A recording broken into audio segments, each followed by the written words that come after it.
La France, how you doing? Or is it La France? Better stop. Like, who we have? We have Greg. Not familiar with you, Greg, but Bobby and what's going on, Ricky? My buddy Ricky Lee, Mark, brother Mark Geist, what's going on out there? What's up, Oz? So,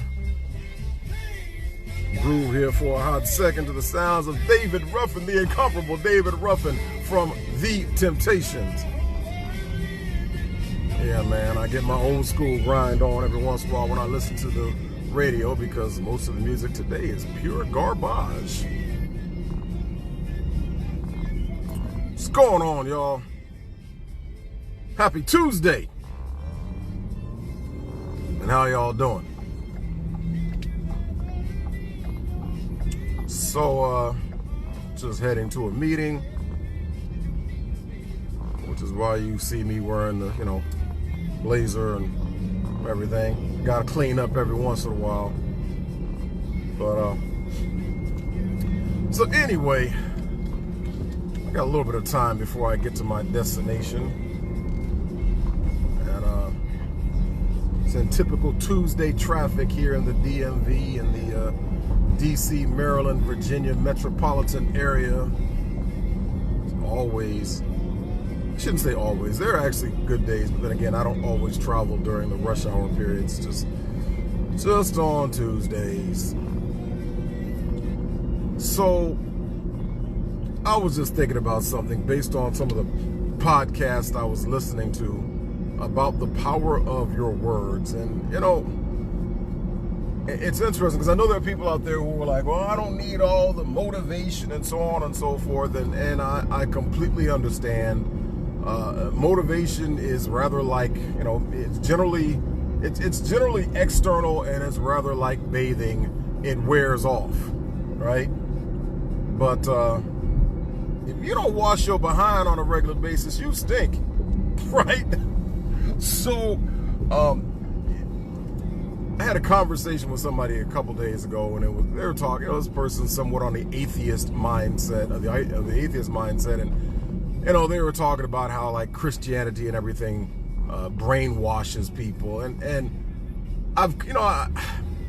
people used to run scared from the whole idea of, oh, your association is brainwashing you, and I'm a literal person, right? And so when I hear the term brainwashing, I find myself thinking, well, what does it mean to wash something, right? I mean, you generally clean something when you're washing it. And let's just be real, most of us, our minds are filled with junk. I mean, my God, how much TV do we watch? Heck, even being on social media, right? At the end of the day, whether it's TV, media, or just sometimes your association with your very own family, your brain gets filled with junk. And you know what happens when your brain gets filled with junk? It gets dirty, and sometimes your brain does need a washing. Now, I understand completely when people use the term brainwashing, but what's interesting about that, it's much in the same way that, that term has been twisted because it's like the term Uncle Tom, right? I mean, if you ever read the book Uncle Tom's Cabin by Harriet Beecher Stowe, right? The book, if you read it, or if you even bother to read the Cliff Notes version, for those of us who are of a certain age and remember Cliff Notes, if you even bother to read the Cliff Notes version of Uncle Tom's Cabin, you realize that Uncle Tom was a Christ-like figure. He was the hero of the book. But what happened is you had leftist-minded people who later on went to do stage plays, and they twisted and they bastardized the character of Uncle Tom and turned him into something other than what he was. And I say, refer to the owner's manual, refer to the original manuscript by Harriet Beecher Stowe, and you realize if you have the reading comprehension level of an 8th grader, you realize who and what Uncle Tom was. So to refer to someone as an Uncle Tom, when you've read the book, you sit there and go, well, that sounds stupid. Why are you calling someone an Uncle Tom if you're trying to use that as a pejorative, right? But that's what happens with the left. They twist things, which is what wickedness does. Wickedness is twisted. And the same thing, they'll twist the idea of brainwashing. And the reality is, most of us do need to have our brains washed. We need to have our brains flushed of all the negativity that we have consumed, sometimes actively, and many times, most times, passively.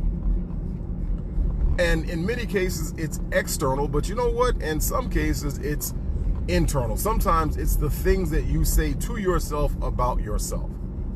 Granted, in many cases, it's the things that you hear other people say to you about you, but it's just as damaging, if not more damaging, what you say to yourself about yourself.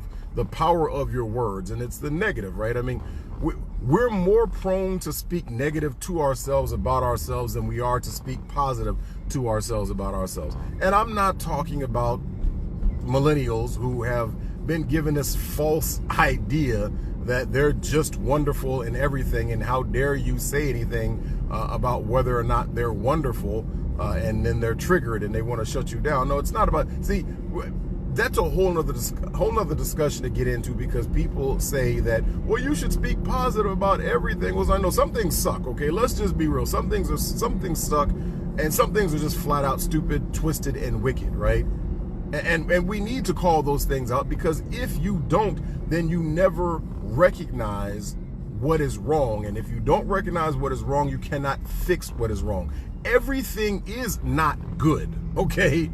You know, and so to assume that everything is good and to say that you can never call anything other than good is ridiculous. You have to point out foolishness and wickedness where you find it. Otherwise, it takes root like a mustard seed and just blooms. And it's, you know, foolishness and wickedness can take root. And so, like, for example, I've had mentors in my life who one of the most positive things they did for me was to point out the foolishness in my life. But they pointed it out by also letting me know that I was better than that, and they expected better. See, so a lot of people don't quite understand. They think that the power of your words, that you must always speak nothing but positive. You know, but no, sometimes you have to point out the negative. You have to express that this is negative so that you can turn around and express the positive. You know, and there's power in your association. There's power in your words. There's power in what you put into your mind through your eye gate and ear gate, whether it's through your listening, whether it's through your reading, or whether it's through who you hang out with. But your words do matter. But it's not all about just speaking flowery words. But, you know, I mean, like everybody else, listen, I have to battle negative, because like everyone else, I've heard enough negative things about myself. Now, granted, I have wonderful parents. I've been blessed with wonderful parents. And by and large, they've always told me, they've always loved me and told me that they believed in me and that I could accomplish things. And they've had high expectations of me. But, I mean, they never got really specific, and they just said, hey, you know, son, we believe in you and we love you, and so on and so forth. But still, I had so many other people who would try to tell me negative things about me. And, you know, you can only hear stuff like that for so long without embracing it. And here's the question. Why is it that we're so quick to embrace the negative things that other people try to tell us about ourselves, but when someone tries to sow seeds of positivity in you and tell you that you are good or you're better than you think you are, you have a hard time accepting that? That's what's really interesting about human nature. You know, I mean, granted, there are people who will try to gas you up, if you will. And they'll just, you know, they'll try to pump up your ego. And you always got to be careful about people like that, because generally they have nefarious intentions. But for the most part, you know, there's nothing wrong with saying, hey, you know what? I believe in you and you are great. You can do more. You can do better. And that's one of the things, listen, one of the things I've tried to do is to add value to people's lives. It's just something that my wife and I have decided and we've committed to, is that as much as possible, anywhere we can, we try to add value to people's lives. Sometimes it's something as simple as smiling at someone, which is simple but not easy because I'm not a natural smiler. My wife does the smiling for us, you know. She does it. That's her job. She smiles, right? I mean, I can say nice things and I mean it sincerely, but this whole smiling thing is just like a funny side story regarding that. Because if you go back and look at pictures of me when I was a kid, you will find very few pictures of me smiling when I was a kid, just because I'm just not a smiler. I don't have an easy smile. In fact, I'm somewhat envious of those people who have an easy smile. I don't have that. My natural expression is at best neutral, but it doesn't mean I'm angry or anything like that. But yeah, listen, your words matter. What do you say to yourself about yourself?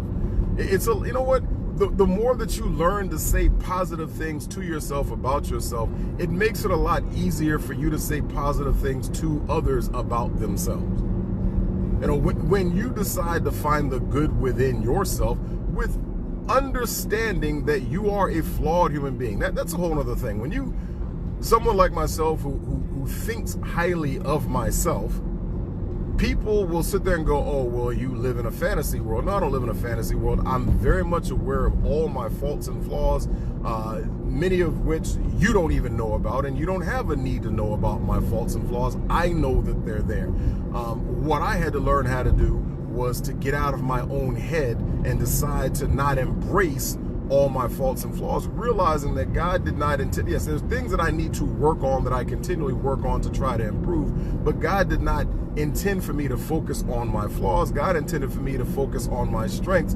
That's how I'm able to go out there and be a blessing to other people, by focusing on my strengths. I succeed on my strengths, not on my weaknesses. I just try to limit and minimize my weaknesses, but I don't try to turn my weaknesses into strengths, because that's not what God intended.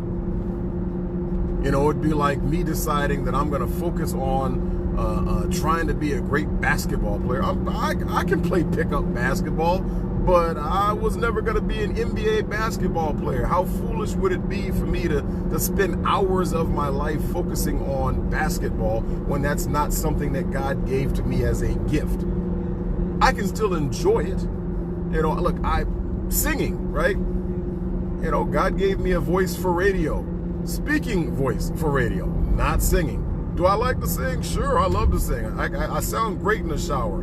I don't go out there and try to sing in public because it's just not a good idea. But I don't beat myself up about my lack of gift of singing ability.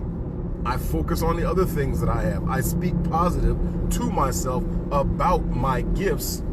And when I do something that's stupid, I do give myself I chastise myself briefly. And I'll give an example. In football, guys who play the position, who are on defense, they play the position of a cornerback, which is a defensive back, right? They're the man out there alone on the island. And they play defense, and all game long, they might have stopped this guy from making catches or whatever like that. But all it takes is for them to get burned on one play, and they've been posterized, right? It's a highlight. It's like they 50 times that the play has come their direction and they defended against it, but that one time that they got beat on a big play, that's all everybody remembers. And so defensive backs, cornerbacks, have to have a certain swagger, a certain ego about them, but they also have to have a short memory, right? A short memory for their mistakes, realizing that there's no way possible. But look, guys like, gosh, I just drew a blank on his name. One of the greatest cornerbacks to ever live, and I'm looking at his face and can't remember his name. Deion Sanders. My God, I had a brain fart moment. Deion Sanders, right? I mean, Deion has, 50 million interceptions and pass breakups and so on and so forth. But Deion did have people catching touchdowns over him. It's not like he was unstoppable. There were people he still got beat on plays. And one of the things about what did Deion do is that he developed a short memory. Or baseball players. I think baseball players are one of the best examples. I mean, I'm not a big fan of baseball, but you start realizing if you're going to be a great baseball player, you do it by having a short memory of your failures, especially as a hitter, realizing that you're going to miss and strike out way more. We're talking about, the best hitters in the world hit 300. What that means is that 30%, that's how often they hit the ball. 30%. What that means is that 70%, 7 times out of 10 that they step up to the plate, they know they're going to strike out 7 times out of 10. And so to be a great baseball player, you have to be comfortable with the fact that you're going to fail more often than you succeed. But if you succeed 30% of the time, you're an all-star and you make tens of millions of dollars a year. I mean, like lots of money. I mean, like seriously, if you're a career 300 hitter, yeah, you're probably making a good 10 to 15, maybe $20 million a year if you consistently bat 300. So what do? Do you beat up on yourself about the 7 times that you failed? I mean, that's one of the reasons, I think I'd like to have kids learn. I mean, look, I sucked at baseball. I didn't like baseball, but then, I didn't have any real coaching when it came to baseball. But now that I think about it, I understand the life lesson that you can learn from baseball to understand that you're going to fail more often than you succeed. But do you beat yourself up for your failures? No, not if you're going to be a great baseball player. You recognize that you're going to fail, but that you get back up and you just say, hey, you know what? He struck me out. I'll come back next time. That's what you do if you want to be successful in life. You tell yourself the fact that, hey, I'm going to fail. It's likely that I'll fail. I'll fail more often than I succeed, but you don't have to win every time in order to be a winner. And how do you speak to yourself about yourself? That makes all the difference in the world. If you speak negative things to yourself about yourself just because you failed 7 out of 10 times, you'll probably actually start failing a lot more. That's my whole thought process. That's what I've learned. And listen, I got to run. I just showed up at my destination for my appointment, but just was thinking about the power of your words and why it's important to speak positive to yourself about yourself, not in a Pollyanna way, not in a lying to yourself in a kind of way. But then again, maybe you might lie to yourself enough that you begin to believe it, because God knows there's plenty of people who will tell you terrible things about yourself. So you might as well tell yourself positive things about yourself, and maybe you'll rise to meet what you said about yourself. So anyway, listen, I got to run. Great talking to you guys. Thanks for listening in. Take care. God bless.